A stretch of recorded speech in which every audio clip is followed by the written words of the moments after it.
सर्वाधिक कामकाज चाललेलं अधिवेशन आहे, काय सांगाल यावर? आमच्या महायुती सरकारचं नवीन इनिंगचं पहिलं आपलं बजेट सेशन झालं, म्हणजे अर्थसंकल्पीय अधिवेशन हे पार पडलेलं आहे। आणि या अर्थसंकल्पीय अधिवेशनामध्ये मी अध्यक्ष, विधानसभा आणि सभापती, उपसभापती, विधान परिषद यांचं अभिनंदन करतो, कारण सर्वाधिक कामकाज झालेलं आणि अतिशय यशस्वी झालेलं हे अधिवेशन आहे। यामध्ये 12 विधेयक असतील, लक्षवेधी असेल, प्रश्न असतील, अर्धा तास चर्चा असेल, असे अनेक प्रश्न आणि अनेक आयुधांवर चर्चा झाली। त्याचबरोबर संविधानावर चर्चा झाली, अनेक महत्त्वाच्या विषयांवर देखील चर्चा झाली।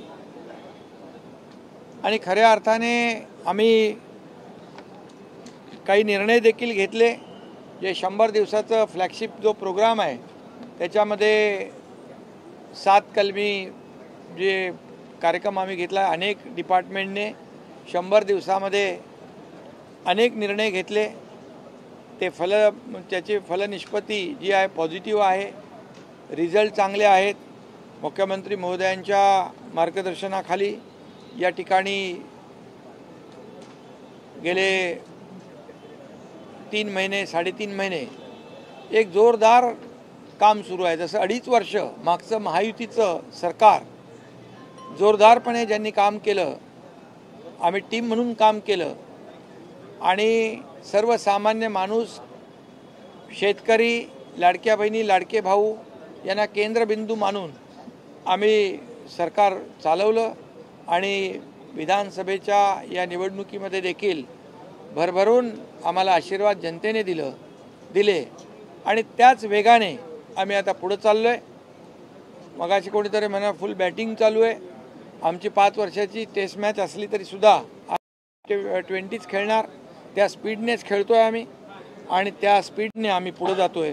आज देखील मला समाधान आहे की आम्ही या 100 दिवसाच्या काळात विविध जी शहरं आहेत 50 शहरांचा विकास आराखडा आम्ही मंजूर केला।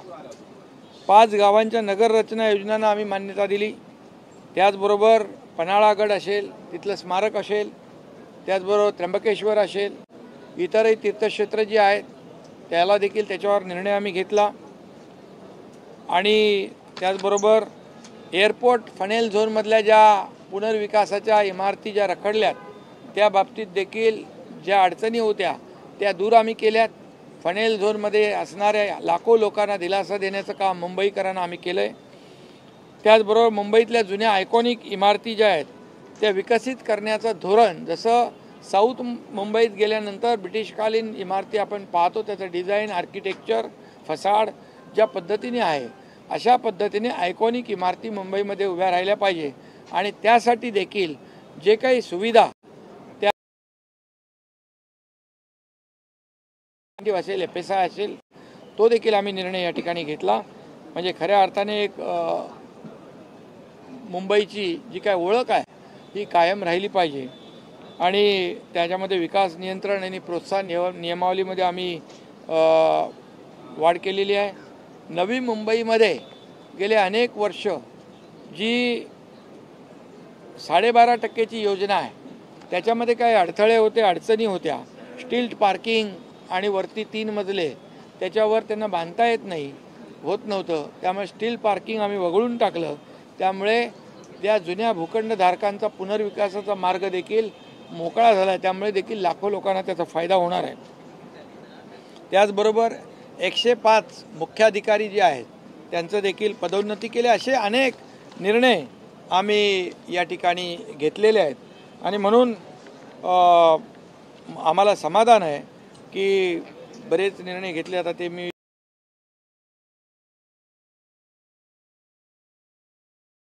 जात नाही की विरोधी पक्षाने जरी ते संख्येने कमी असले तरीसुद्धा आम्ही त्यांना अंडर एस्टिमेट करत नाही, त्यांना कमी लेखत नाही. सत्ताधारी पक्ष आणि विरोधी पक्ष हे दोघं, सत्ताधारी पक्ष एवढा विरोधी पक्षालाच आम्ही महत्त्व देतो, परंतु आमची अपेक्षा होती सभागृहामध्ये येऊन शेतकऱ्यांच्या विषयावर, या राज्यातल्या अनेक विषयांवर, महिला भगिनींच्या विषयावर, मग इतर आरोग्य विषय आहे, शिक्षण आहे, इतर जे जे काही विषय आहेत, या ज्वलंत विषयांवर चर्चा त्यांनी करायला पाहिजे होती. परंतु दुर्दैवाने फक्त पायऱ्यांवरच करून समाधान मानलं. जे संविधान खतरे में आहे असं गळा काढणारे लोक संविधानाच्या चर्चेमध्ये सहभागी शोकांतिक आहे.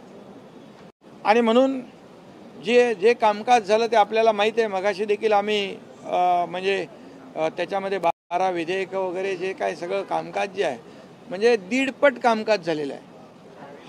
हे अधिवेशन अतिशय यशस्वी झालं याचं समाधान आम्हाला आहे. आता विरोधी पक्षाला सभागृहामध्ये येऊन प्रश्न मांडायचेच नसतील, त्यांना पायऱ्यांवरच भांडायचं असेल तर त्याला काही मग आमचा इलाज नाही. परंतु मी एवढंच सांगतो की आमचं सरकार ज्या वेगाने काम करत आहे, no reason on the spot decision. ज्यांनी रिझन दिलं त्यांचा सीझन जनतेने संपवला.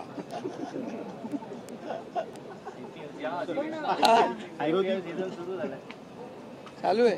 विरोधी पक्ष नेता निवड झाली नाही या अधिवेशनावर, त्यामुळे विरोधक टीका करतात. विरोधी पक्ष निवड करण्याचा अधिकार संपूर्णपणे सर्वस्वी अध्यक्षांचा आहे. आता महाराष्ट्रातल्या जनतेनंच एवढं लँडस्लाईड मॅन्डेट आम्हाला दिलं आहे, त्याच्यामुळे हा प्रश्न निर्माण झाला. आणि खऱ्या अर्थाने महाराष्ट्रातल्या जनतेचं मनामध्ये जे होतं त्या त्यांनी केलं आहे. आणि म्हणून महायुतीला जोरदार यश दिलं, जोरदार बहुमत दिलं. आणि हा अध्यक्षांचा अधिकार आहे, त्याच्यामुळे मी काय भाष्य करणार नाही. विरोधी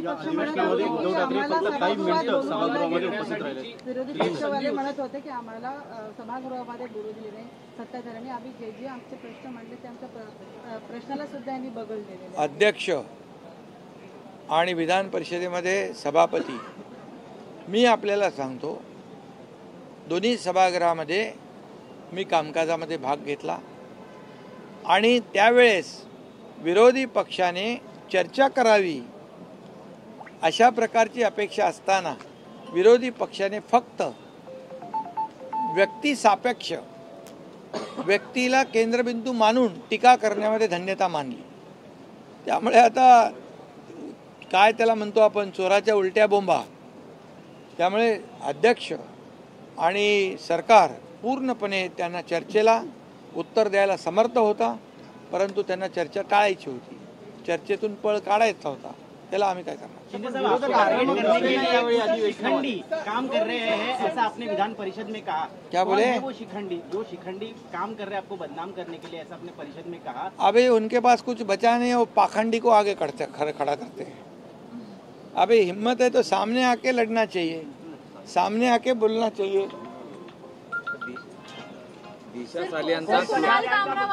दिशा सालियांचा क्लोजर रिपोर्ट आलेला आहे आणि त्यामध्ये तिचा पडूनच मृत्यू झालेला आहे असं देखील म्हटलेलं आहे. बघा, या बाबतीमध्ये हे न्यायप्रविष्ट बाब आहे आणि त्यांच्या दिशा सालियन यांच्या वडिलांनीच ही तक्रार केलेली आहे आणि सभागृहामध्ये आमच्या मंत्री महोदयांनी उत्तर त्याला दिलेलं आहे की योग्य ती चौकशी आणि कोर्टाच्या डायरेक्शनप्रमाणे पुढचं जी काय प्रक्रिया आहे ती होईल.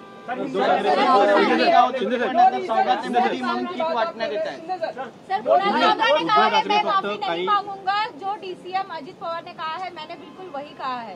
क्या कहना चाहेंगे आप? कौन क्या बोले? कौन है? कुणाल कामरा सर, स्टैंड अप कॉमेडियन. अरे छोड़ो ना कामरा को, उसका कमरा खाली हो गया. संपूर्ण अधिवेशनामध्ये शिंदे साहेब पूर्ण अधिवेशनामध्ये उद्धव ठाकरे फक्त काही मिनिटच सभागृहामध्ये उपस्थित राहिले. अरे बाबा, मगाशी मी म्हणालो, लोकशाहीच्या नावाने, अभिव्यक्ती स्वातंत्र्याच्या नावाने संविधान खतरे में असा गळा काढणारे ते सभागृहामध्ये संविधानाच्या चर्चेमध्ये सहभागी होत नाही, हे तर दुर्दैव आहे.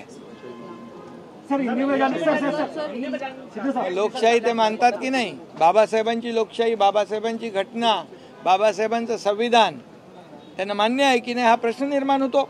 सर नागपुर में हुई हिंसा पे रिपोर्ट आया है, उसमें उसके शरीर पे घाव लगे हैं क्लोजर। देखिए ये बात मुझे पता नहीं है, ये कंप्लेंट भी जो है तकरार है उनके पिताजी ने की हुई है और कोर्ट में की हुई है. उन्होंने कल पुलिस आयुक्त के पास जाकर मुलाकात भी की है.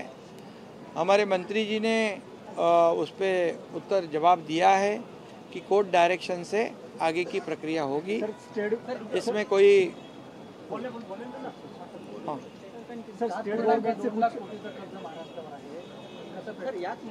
काय झालं? अरे बाबा, मी आज आकडेवारी दिली, आकडेवारी अंतिम आठवडा प्रस्तावामध्ये दिली. इतर राज्य कर्जामध्ये आपल्या पुढे आहेत.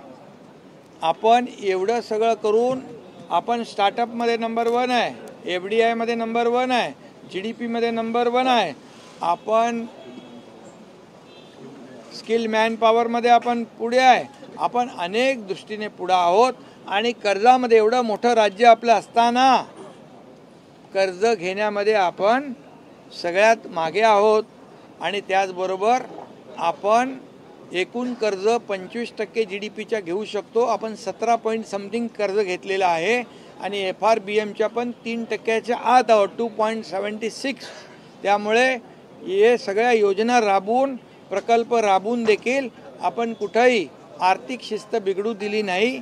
यासाठी देखील मी मुख्यमंत्री आणि अजितदादांना धन्यवाद देतो की हा अर्थसंकल्प जो आहे, हा अर्थसंकल्प सर्वसामान्यांच्या विकासाचा, सर्वसामान्यांच्या न्यायाचा, सर्वसामान्य माणसांना न्याय देण्याच्या दृष्टीने हा अर्थसंकल्प देखील सगळ्या बाजू लक्षात घेऊन तयार केलेला आहे. सर नागपूर में हुई हिंसा पे कार्यकाळ होता, या कार्यकाळामध्ये आमदार असो किंवा विधान परिषदेचे सदस्य असतो यांना निधी देण्याचा, विशेष निधी, लाडकी बहीण, आनंदाचा शिधा, या सगळ्या गोष्टींवर प्रचंड मोठी उधळपट्टी करण्यात आली अशी तक्रार या विरोधी पक्ष नेत्यांकडून केली जाते.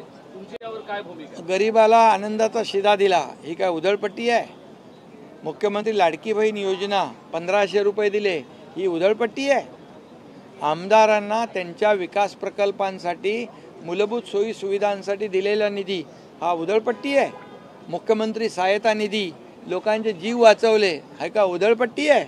असं जर उधळपट्टी त्यांना वाटत असेल तर मग महाराष्ट्रातल्या जनतेने त्यांना त्यांची जागा विधानसभेत दाखवलेली आहे. आणि अशीच जर त्यांची वृत्ती राहिली, आत्मचिंतन, आत्मपरीक्षण करायचं सोडून असंच बोलत राहिले, तर मला वाटतं येणारा काळ जो आहे हा, या येणाऱ्या काळात देखील महाराष्ट्रातील जनता त्यांना धडा शिकवल्याशिवाय राहणार नाही.